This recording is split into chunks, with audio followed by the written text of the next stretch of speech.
nostra gente. Va ora in onda Lingue e Dialetti.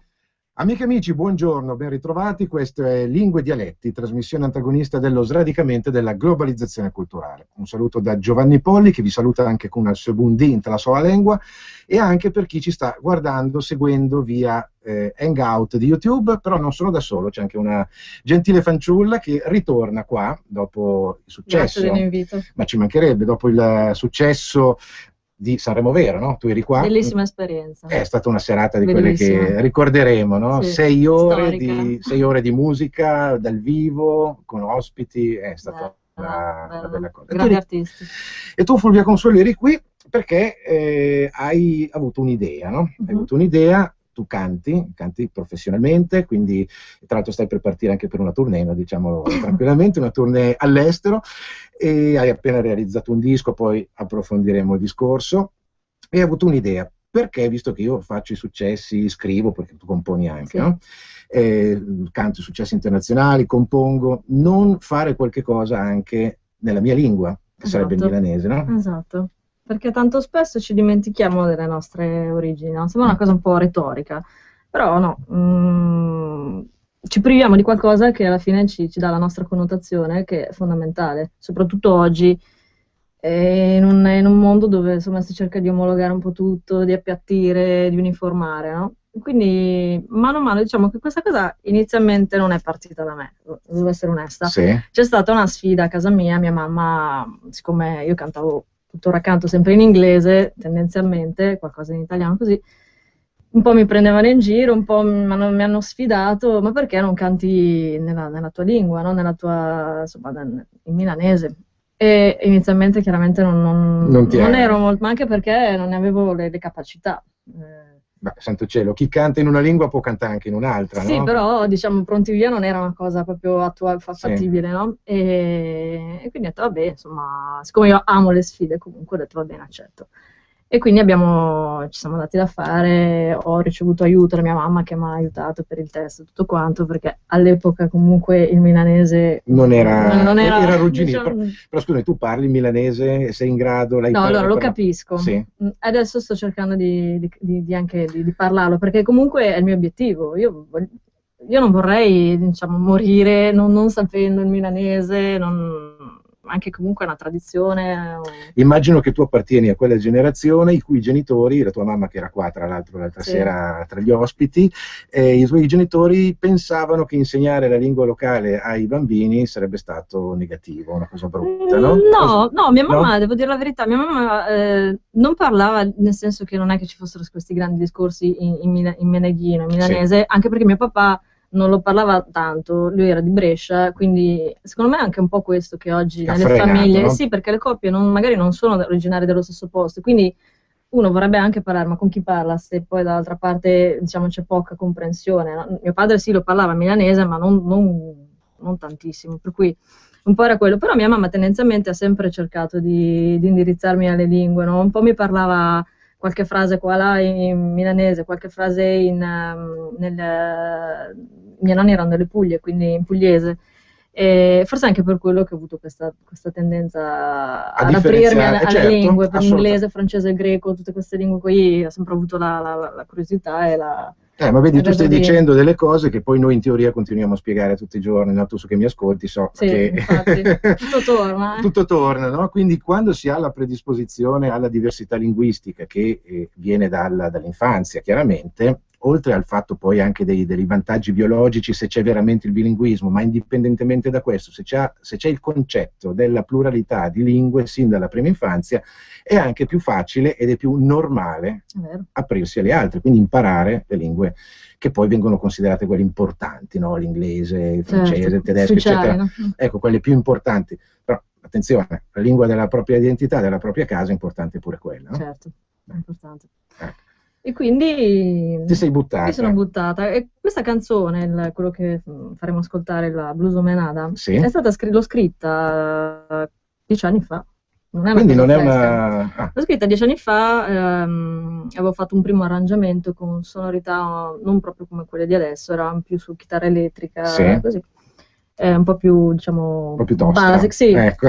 E poi è rimasta lì perché l'avevo scritta anche in concomitanza c'era l'occasione di partecipare a un concorso indetto da una radio storica di Milano, Radio Meneghina. Radio Meneghina, che l'hai detto esatto. tu, solo che poi la giuria non ha ritenuto opportuno di scegliere di farmi partecipare con questo brano. Probabilmente, secondo me, il testo magari E poi ne parliamo. è risultato, magari non lo so, qualche uomo si è un pochino risentito, non so, ma la mia non era un'accusa, era un invito all'uomo a farsi capire, diciamo, no? Per cercare di far andare meglio le cose nei rapporti umani tra uomini e donne. Esatto, tra coppie.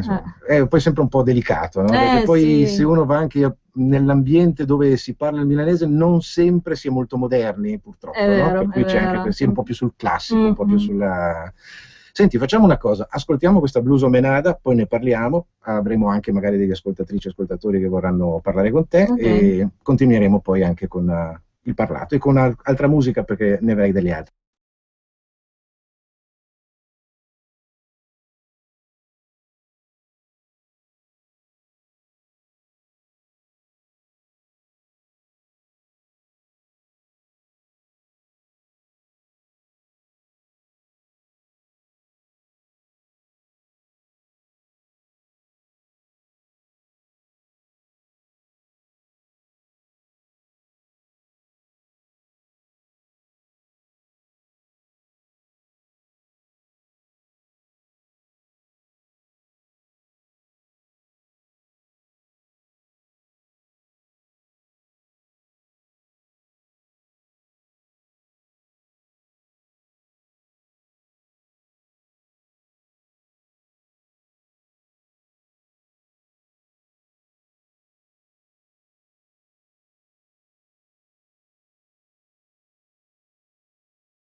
Consuelo abbiamo ascoltato la versione del CD, no? Perché è presente nel tuo disco che hai registrato e presentato. Sì, questo non è il disco con i 12 brani, esce a parte come singolo. Esce a parte come singolo, infatti adesso ne avremo parlato.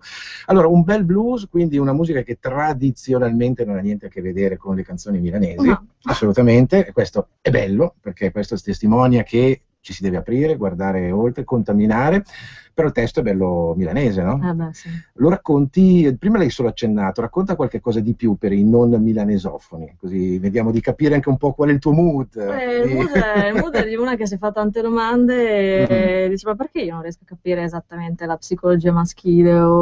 Potremmo dire altrettanto. Sì, perché ecco. i due mondi sono Venere e Marte, no? Esatto, Quel esatto. libro famoso. Però cos'è che c'è che forse non ci arrivo io, forse non capisco, no? Qual è il problema? Gli uomini sembra che vogliano l'amore, poi fanno un passo indietro. E beh, il gioco d'eterno di sempre, sì, no? Insomma, quindi alla fine uno va in crisi, dice, ma vabbè. E allora gli dici, ma sentite, ma fatevi capire cosa che volete. Alla fine, ma non sarà perché vi piace giocare, che non volete assumermi le responsabilità. Storie vecchie, Non so, mille domande, mille risposte esatto. possibili, non si sa. E quindi, però, cioè, diciamo, non è un testo critico, distruttivo, è un testo che chiede alla fine un'apertura al fine di trovare questo punto d'incontro e, diciamo, migliorare anche un po' l'umanità, no? Perché sì. Alla fine sembra che l'amore sia un problema, non un problema, sia una questione marginale, però alla fine se va male l'amore va male tutta la società. Esatto, no? Poi è la solita cosa che fa girare il mondo, esatto. E comunque un bel blues è proprio anche lo tipo, la musica è adatta, no? Per riflessioni di questo genere. Perché, insomma, queste problematiche alla fine sì. meglio del blues. Esatto. Allora io aprirei le linee, se sei d'accordo, vediamo un po' se qualche amico vuole così dire la sua opinione su questa proposta di musica in lingua milanese, ovviamente di genere vario, e sapete benissimo che per noi importante è che la lingua del territorio dimostri la sua vitalità aprendosi a tutte le possibilità artistiche. Certo, se no anche attuale, no? Esatto, molto attuale. 02 66 20 35 29, che cosa ti ha divertito di più di Sanremo Vero, visto che eri qua? Ma i vari artisti, diciamo, come si sono presentati, diciamo, ognuno aveva un qualcosa chiaramente da raccontare i vari linguaggi che hanno usato, no? Quindi questo è bello, molto interessante. Questo comporre questa aiuola colorata, no? Sì, poi sostanzialmente. Infatti, il titolo poi che avete scelto. Canzone colore, esatto. Abbiamo una telefonata, pronto? Pronto, sono la Carla. Cantonin la Carla. Sì. Finalmente ci